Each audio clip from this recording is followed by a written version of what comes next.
ایک نوجوان ہمارا طبیعی دوست گلاسگو میں رہتا تھا، وہ بیمار ہو کے ہاسپٹل گیا ہے، تو اس کی جو اٹینڈنٹ نرس تھی اس نے 3-4 دن کے بعد کہا کہ آپ مجھ سے شادی کریں گے؟ اس نے کہا میں مسلمان ہوں، تم کرسچن ہو؟ کہا میں مسلمان ہو جاؤں گی، اگر آپ شادی کرتے تو میں مسلمان ہوتا۔ اس نے کہا تم کس وجہ سے مجھے یہ پیشکش کر رہے ہو؟ وہ کہنے کہ میں 3 دن سے تمہیں دیکھ رہی ہوں تو کہ تم نے ایک دفعہ بھی نظر اٹھا کے مجھے نہیں دیکھا، میں نرس ہوں، میری زندگی یہاں گزری ہے، میں نے کوئی نوجوان ایسا نہیں دیکھا جو لڑکی کو دیکھ کے نظر جھکا لیتا ہو، میں پہلی دفعہ اپنی زندگی میں کسی کو دیکھ رہی ہوں کہ جب اس کے سامنے میں آتی ہوں تو اس کی نظر جھک جاتی ہے، تو مجھے یقین ہو گیا تیرے اندر سچائی ہے۔ وہ مسلمان ہو گئے، اس نے آگے کتنی بچیوں کو مسلمان کیا۔ پھر اشفاق احمد صاحب مرحوم تھے، یہ ڈرامہ رائٹر، ان سے اچھی سلام دعا تھی میری، تو ایک دن مجھ سے کہنے لگے کہ میں تبلیغ کے کام سے متاثر ہوا ہوں انگلینڈ جا کر، پاکستان میں نہیں انگلینڈ جا کر، تو میں ایڈنبرا میں پارک میں بیٹھا تھا، میری بیوی میرے ساتھ بیٹھی تھی، تو ایک جماعت آئی، انہوں نے آ کر اذان دی مغرب کی اور نماز پڑھی۔ نماز کے بعد 13-14 لڑکیاں بھاگ کے آگے آئیں ان سے بات کرنے کے لیے، تو میں نے بیوی سے کہا آؤ سنو یہ کیا کہنے کہتے ہیں، تو کہا ہم دونوں بھی پہنچے، تو جس نے جماعت کرائی تھی نا اس کو ایک لڑکی آگے بڑھ کے کہتی آپ کو انگلش آتی؟ کہا جی آتی ہے۔ کہا آپ نے کیا کیا ہے؟ کہا جی ہم نے اپنی عبادت کی ہے۔ تو لڑکی کہنے لگی آج تو اتوار نہیں ہے، تو اس نوجوان نے کہا کہ جی ہم دن میں 5 دفعہ کرتے ہیں، صرف اتوار کو نہیں، روزانہ 5 دفعہ۔ وہ لڑکی کہنے لگی یہ تو بہت زیادہ ہے، آپ اس کو کیسے نبھاتے ہیں؟ تو اس نے اس کو جواب دیا، 2-3 سوال اس نے اور کیے، جواب دیا، تو کہنے لگی اچھا بہت مہربانی، اس نے سے ہاتھ بڑھایا آگے ملانے کے لیے نا، تو وہ نوجوان کہنے لگا میں آپ سے معافی چاہتا ہوں، میں آپ کو ہاتھ نہیں ملا سکتا۔ تو اس لڑکی نے کہا کیوں؟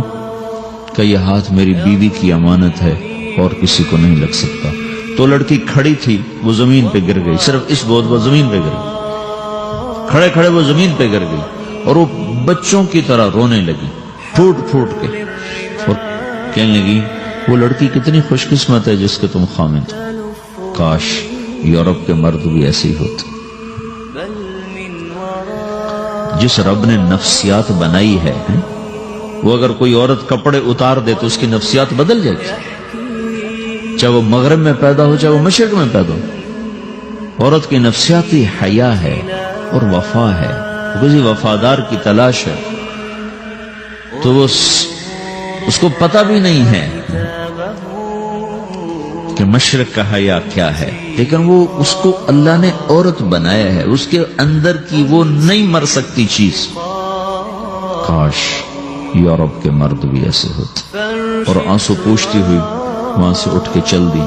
تو اشفاق صاحب مرحوم کہنے لگے میں نے اپنی بیوی سے کہا بانو آج وہ تبلیغ ہوئی ہے کہ لاکھوں کتابیں بھی چھپ جاتی، وہ کام نہ ہوتا جو یہ نوجوان اپنے عمل سے کر گئے۔ تو میرے عزیزو کٹی پتنگ نہ بنو، اپنی کٹی پتنگ کی منزل کوئی نہیں رہتی۔ اللہ اس کے رسول کے ہاتھ میں اپنے ڈور دے کے چلو، اللہ اس کے رسول کی غلامی میں اپنے آپ کو چلاؤ تو اللہ تمہیں بھاگ لگائے، عزت بھی دے گا۔ اپنی منمانی میں کوئی راحت نہیں، اللہ کی قسم کوئی راحت نہیں۔ 6 بر اعظم پھر کے تمہیں بتا رہا ہوں کہ جو اپنی ترتیبوں پر چلنے والوں کے دکھ آپ لوگ اندازہ نہیں لگا سکتے۔ چلنا ہے تو اللہ اس کے رسول کی زندگی کو اپنا کے چلو، اللہ تمہاری دنیا بھی سکھ والی بنائے گا، آخرت بھی سکھ چین والی بنائے گا۔ لیکن یہ سیکھنا پڑے گا، سیکھنا پڑے گا۔ تبلیغ اس کو سیکھنے کی محنت ہے اور اس کو آگے پہنچانے کی محنت ہے۔ تو یہ عمر ہے، اس وقت ساری دنیا اسلام کے لیے تیار ہے، چونکہ نظریاتی طور پر دنیا شکست کھا چکی، کسی کے پاس کچھ نہیں۔ تو ہمارے پاس ایک ایسا خوبصورت نظریہ ہے کہ جو ان کو بڑی تیزی سے اپنی طرف کھینچ سکتا ہے، اور اللہ کا احسان ہے کہ تیزی کے ساتھ نسلوں کا رخ اللہ کی طرف ہو رہا ہے۔ تھوڑی ہمت کرو، چھٹیوں کا وقت تبلیغ میں دو، باقی وقت اپنی تعلیم کو دو، گھر جاؤ تو ماں باپ کے خادم بن کے رہو، نوکر بن کے رہو۔